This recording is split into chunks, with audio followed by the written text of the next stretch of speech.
Hello, everyone. We have a special guest, a very special guest today. We have Pat Sullivan. How are you doing? I'm fine, thanks, Arash. And so you might know the drill. I'd like to ask the first question is the toughest, and it gets easier as we ease along. Is how would you briefly describe yourself to our audience here? What would you say? Okay, I'm a retired museum educator, so I worked in a couple of major Canadian art galleries in my career, running education programs.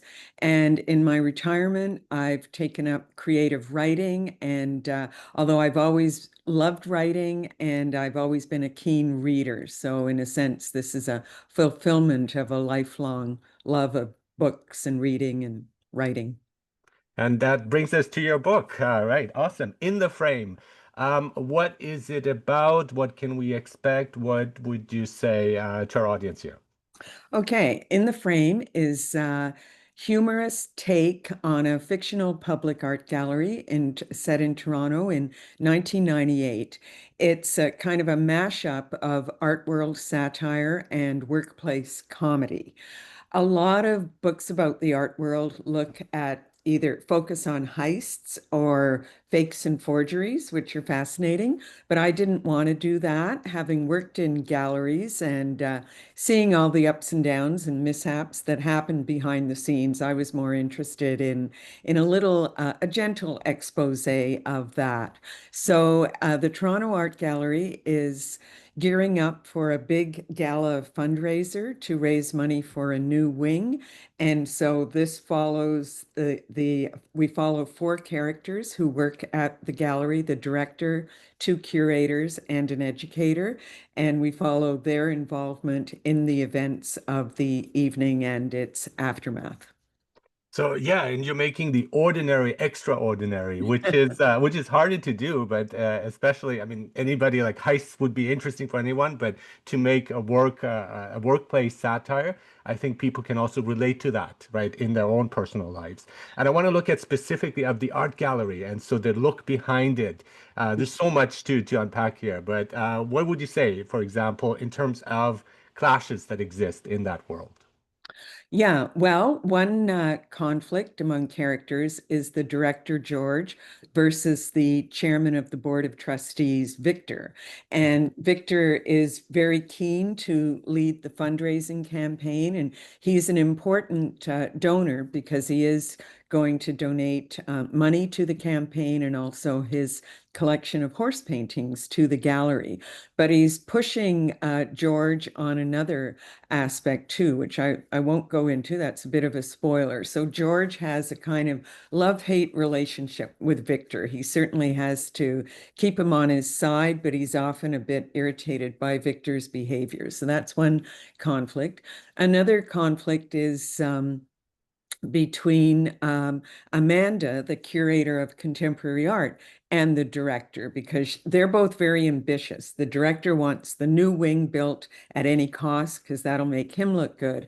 And Amanda really cares about her territory, about getting contemporary art um, displayed well and getting the artist she wants into the gallery. So there's a bit of a clash between her and the director about that.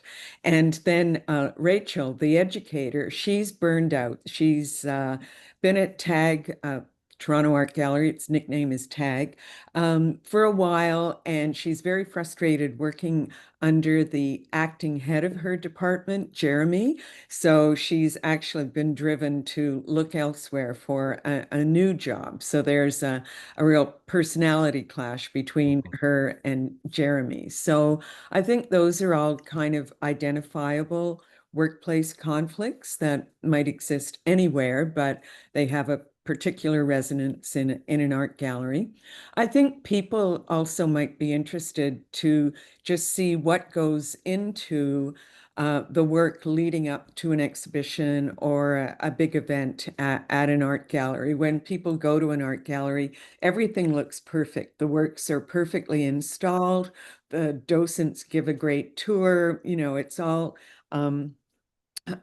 It's all very, very impressive for the Yeah. visitor. But of course, behind the scenes, all sorts of things can Exactly, the behind the scenes, and I'm so glad you included horse paintings because a recent series I very much enjoyed is Luck by David Milch, and it gives us that background view of like what goes on with horse racing, and so all the complications. So I'm thinking, is that kind of similar? Like you giving us a glimpse of like what's happening behind the scenes in a similar way, and you've seen the series yourself?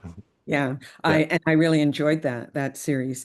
Well, that series had some nefarious aspects, right? Because there was Mhm. organized crime and Mhm. other things. And that's not the My case. book doesn't have any of that. It's a very gentle look behind the scenes, and there's no criminal. Well, there's potential criminal activity, but it doesn't really emerge.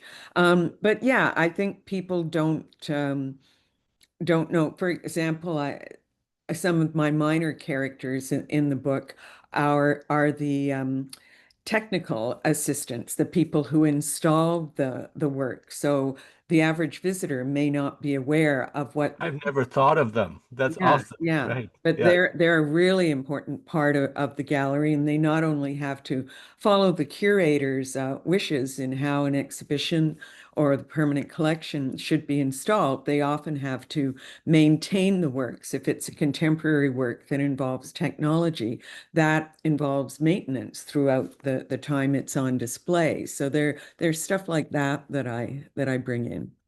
And so it's you have to juggle various things when you have or you're running an art gallery. And this is fictional, by the way, because I was trying to find the Toronto Art Gallery. It does not exist, but I Yeah. love the acronym TAG. I think that's a great hashtag tag and so on. But I think like just trying to please different people. I mean, that must be tough because you want to get money, you want to please the donors, as you say, the wealthy donor.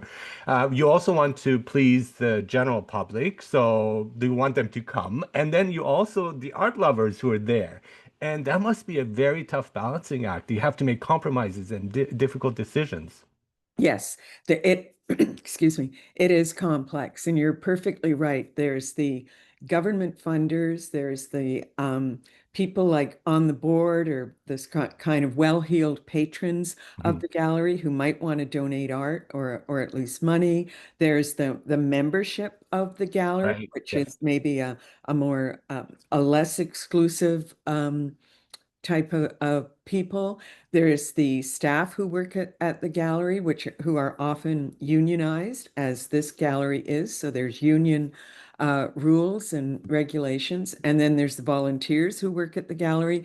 And then there's the diverse public who attend the gallery, who are all often expecting different things. The local artists want more local artists shown at Yes. the gallery. The some people want, tours and programs that suit them, like maybe yoga classes in the gallery or whatever. So it's always a balancing act, Yeah. I think it's, and being the director of a public art gallery or any cultural institution is a bit of a political position and certainly a balancing act with all these different interests and agendas. And then you have kids too, and apparently they play a role too in your novel, They right? play a role in my book, and of course, traditionally, education departments in galleries often started with programs for children, either school tours or art classes for children. Education and it's often called public programs or public engagement now because it's broadened so much in the past maybe 30 years to include, a range of activities and programs for a range of people, not just kids, but kids are certainly a focus. And you've given tours yourself, right? I So have. with children too. So how do you deal with children who are just not interested in the art? Well, I'm going to do a shout out for education staff and volunteers Good. because they work really hard on preparing programs that will be engaging for children. Certainly, as an educator, I had to be aware of the school curriculum in Ontario because a big part of enticing a teacher to bring a class to the gallery with all the work that that entails on their part. A way to entice them is to convince them that the school tour is going to help their curriculum. It's tied into their curriculum. So we would have to research that and then prepare, choose the best works of art that could be relatable to children and then devise the programs or activities that are going to engage children. So that's really the task of the educators. And then, of course, if you're working with volunteer docents, you've got to train the docents really well so that they can deliver the programs well too. Now, you yourself have studied art history, but I'm wondering also, how do you feel about not just the kids, but the lack of awareness or knowledge about arts of the adults too? And so you talk about something that it's hilarious, the difference between Monet and Manet, and they're pretty close, but they're very, very different. So Right. how do you respond to that too, and how do characters respond to it too, in a way, that kind of lack of information that people have, the general public? Yeah, well, that's it. If you do a public tour, especially a tour for, I mean, with a school group, you kind of know what the school is like, what part of the city it's from. You know a bit about them. But when it's just a general tour for adults, it can be anyone showing up. It could be someone with quite a bit of art knowledge who maybe wants to show that off a little bit, Mhm. and people who know nothing about art and they're brought there by their friend and they've got to, you know, put up with you for half an hour or something. Yeah. So you have to be ready for anything. You have to really know your stuff, but then you have to focus on the audience and be tactful. You know, often the most frequently asked question I've had on a tour is, "What is this worth?" Or "Is that the original frame?" And they may not be the most interesting questions to me, but I have to answer them respectfully and tactfully because it's a sincere question on the part of the audience member.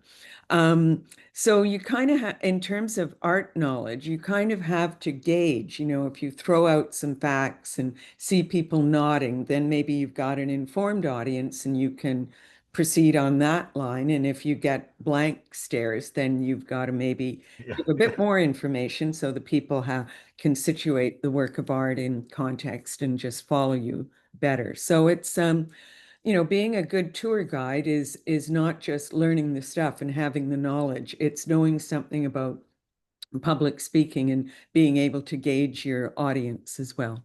Yeah, and as an educator, I know the blank stares, and I recognize it. It's like, okay, I have to change my strategy. But one thing Right. that usually works, I think, is really like bringing your own passion to it, your excitement, your Yes. enthusiasm, and Mhm. that is kind of contagious in many ways. When Yes. you are fascinated with it, and others will pick up on it too. Right, yeah. And in a way, that's a challenge for an educator too, because we don't get to choose the exhibitions, right? It's the Oh, yeah. curatorial staff who create the exhibitions. And frankly, some exhibitions and installations are more interesting. In my career, some were more interesting than others, but if your job is to give a general tour or tour that show, then you've just got to act as if it's the most interesting show you've ever had to tour.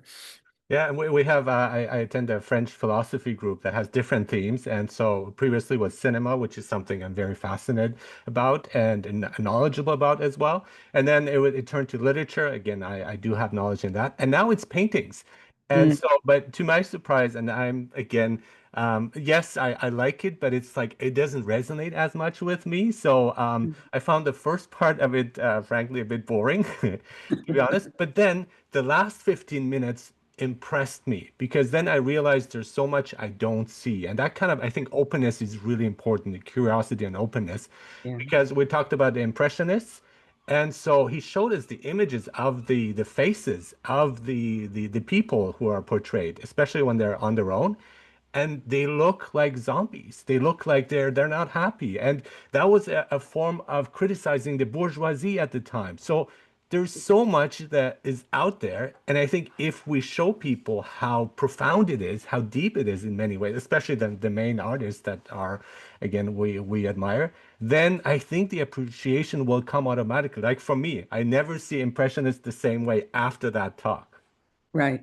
And I think you're expressing something that I've often heard from people that when they are told about the context surrounding a work of art, their appreciation really expands. And that reflects a change in art history. For a long time, Western art history just looked at an artist's influences and the formal aspects, the visual aspects Mhm. of the work of art. And now it's much more important to bring in the context. And even a small work that may look very minimal, like a portrait, you think, well, who's that? But then maybe who that person was, when they lived, Yeah. what they did, why the artist chose to paint them. There can often be an incredible story around it, and that just enriches appreciation so much.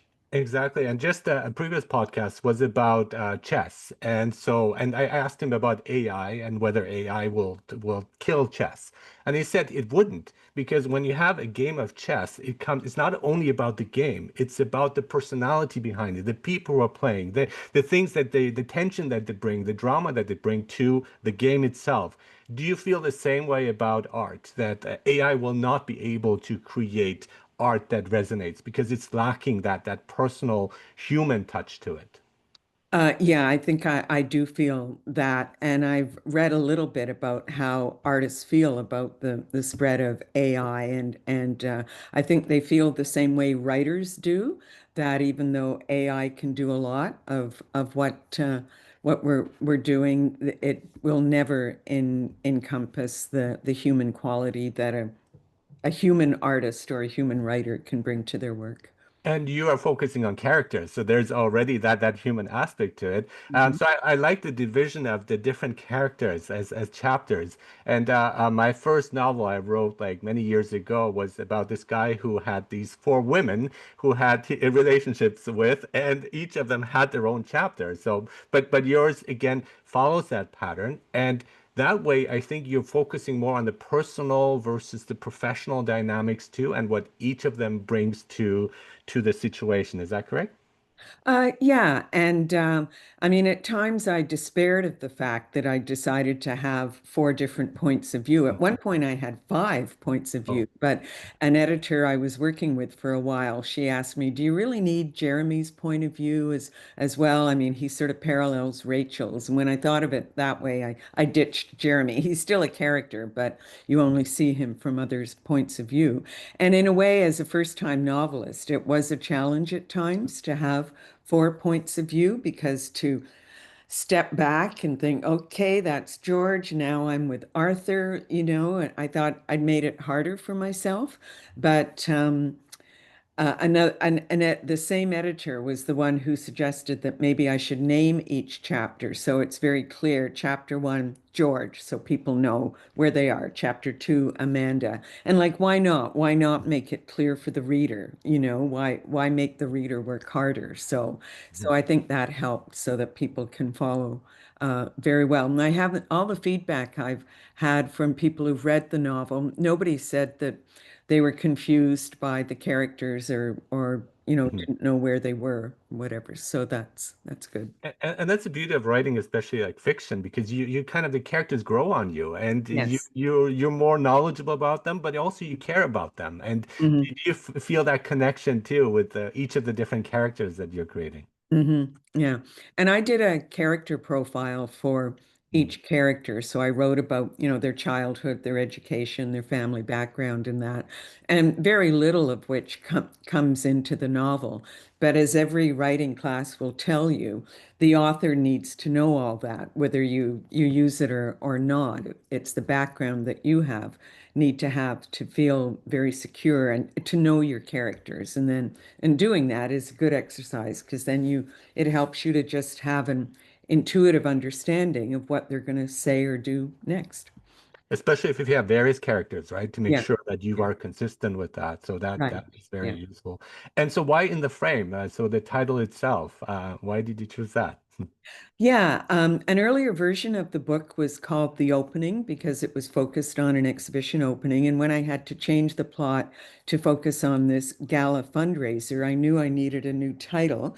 And the title In the Frame came to me in an aquafit class.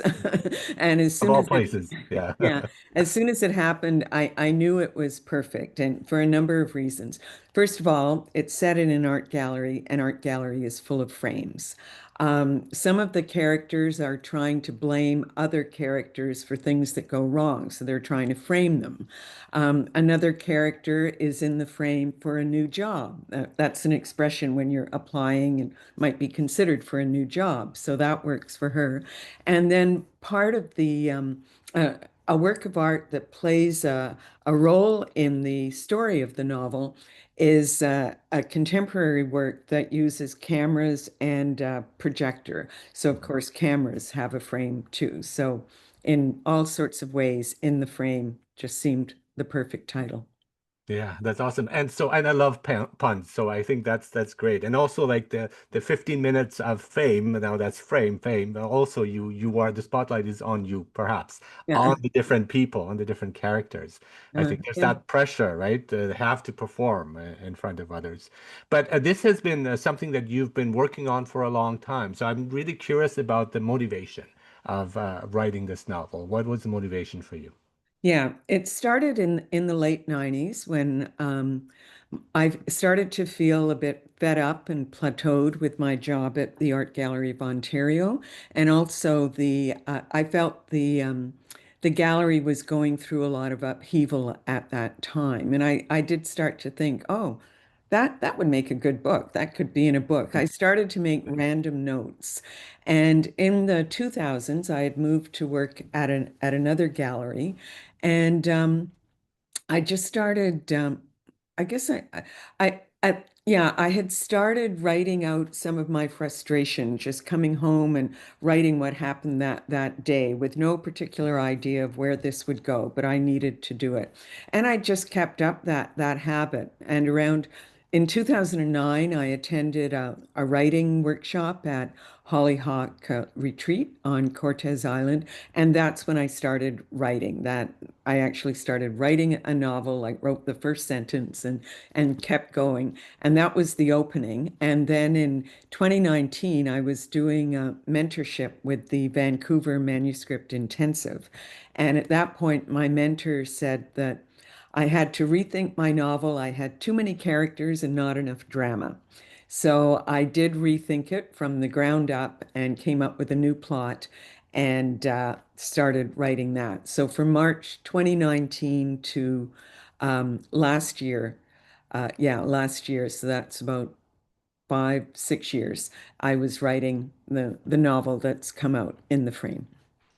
I have a lot of therapists here and psychologists and psychiatrists on Arash's World, and they write books too, and they all say, I think all of them say it's therapeutic. Would Mhm. you say that's the same for you? Because when you talking about frustrations, is writing therapeutic for you as well? Yes, I've always I've kept a journal for a long time. I would say the journal is more therapeutic. Mhm. With writing the sort of random notes on what was happening at work, just getting that down on paper, that was the therapy. But then when you're going to write fiction, you can't stop at therapy. That the therapy is just for myself, but Mhm. writing fiction is for the reader. So that's when you have to change gears and think about, okay, how do I shape all this for the reader? So, of course, that's when your imagination comes in. That's when you get to invent things like naturists coming for a tour at the art gallery and kids sleeping overnight and all the crazy things that go on in this book. So fiction goes into exaggeration in order to make a good plot that will interest the reader. Yeah, and then adding the humor to it. I think that Yes. also Yeah. makes it more interesting Yeah. Yeah. for the reader. Yeah. Do you ever read your previous journal entries? Because I recently found one I wrote when I was 19, and I was reading it, and it was fascinating because it's like entering this other world that I was not familiar with. Does that ever happen to Yes, I've you? often gone back to a certain period and think, okay, what did happen then, or how was I feeling? And I'm always amazed. I'm amazed by the things I didn't write about that I remember vividly. I'm amazed about what I write about that maybe I've forgotten about. Hmm. And I'm often kind of reassured by my emotional state that I did have the right take on things then, that I wasn't wacky, that my emotional state then matches how I perceive the event now. Or sometimes it's slightly different. But yeah, I certainly haven't read all my journals all over, but I've certainly read parts of them. Now, this is your debut novel. What would be some tips you have for budding writers or writers who have work but they haven't published yet? What would you say? And it's tough. I mean, I think that's trying to get published is or having your book is a tough thing. Once it's completed, then the next step is pretty tough. Yeah, yeah. And I did try to go the traditional publishing route, and unfortunately, that didn't work. So I knew I wanted to get the book out, so I decided to go with self-publishing. So I'm published with Iguana Books, which is a hybrid publisher. So they were able to provide the editor, the cover designer, and they provided the formatting. So they actually Mhm, shaped the book for me, but it's up to me to do the marketing. So I mhm, think writers have to be prepared for two steps. It's a lot of work to prepare your manuscript for submissions to publishers. When I was submitting to traditional publishers, everyone has a different requirement. Some mhm, want the whole manuscript, some want just the first 30 pages, whatever. So you have to read carefully what they want and submit accordingly. So that's a whole job in itself. And then now that I've got the book out, but the marketing's on me, now mhm, I have to do the work of spreading the word about the book through social media, trying to get it into bookstores on consignment, getting it into libraries. So that's a whole other set of tasks that I'm still chipping away at. So mhm, I guess my advice for writers is you've got to, write the book that you want, but then mhm. you've got to change gears a bit to think about how do I talk to a publisher to convince them, and then how do I do the marketing? And those are kind of And different. that flexibility can be tough, Yeah, especially when you think you have a masterpiece and they say, well, you need to change a few things there or kill a character off, which is like, something that's you're reluctant to do because, you right. created this character. Yeah, yeah, yeah, yeah. It is tough. I mean, a lot of books do get published in Canada every year, so writers, are able to get them out. But it's not easy, and you've just got to persevere. You need thick skin for sure. Yes. Yeah, And so just a couple last questions. Oh, first one, do the horse pictures exist and where can I find them? The kind of paintings I was imagining for Victor's collection would be paintings by George Stubbs. He was a British painter of the 18th century, and he's well known for his paintings of horses. So often just a horse on its own, or maybe a horse standing with its owner. In the 19th century, there were other painters who might paint a horse race or horses at a county fair or Okay. something like that. So I'm imagining Victor's collection as a mixture of those two kinds of horse paintings. Mhm. So if you Google Stubbs, you'll find paintings like that. And because I've made Victor a horse owner, so he breeds horses and Oh, I did not know enters that. them That's awesome. in races. So that's why Mm, he likes to he chose to collect those kind of paintings. wonderful. And this might be too soon, but what's next? Are you planning on working other projects, or you just say, no, I just want to enjoy the fame now? Well, I'm still waiting for the fame, but yeah, I've had two other ideas for novels for a couple of years now, and they've been, waiting until I could get this off my desk. And because I still have a lot to do in terms of marketing and promotion, I can't really get to them yet. But one idea is for a murder mystery, and the other one is a more serious novel. But they're both set in the art world, so I think there's still more for me to prime from the world of art and museums and paintings. And that's as much as I can say Cool. about them Yeah. right No, now. this is the first of a trilogy potentially. That's awesome. Yeah. Thank you, Pat Sullivan, for being on Rash's World. Your book again is in the frame. Best of luck to you, and thank you for being here. Thank you, Arash. It was fun. Thank you.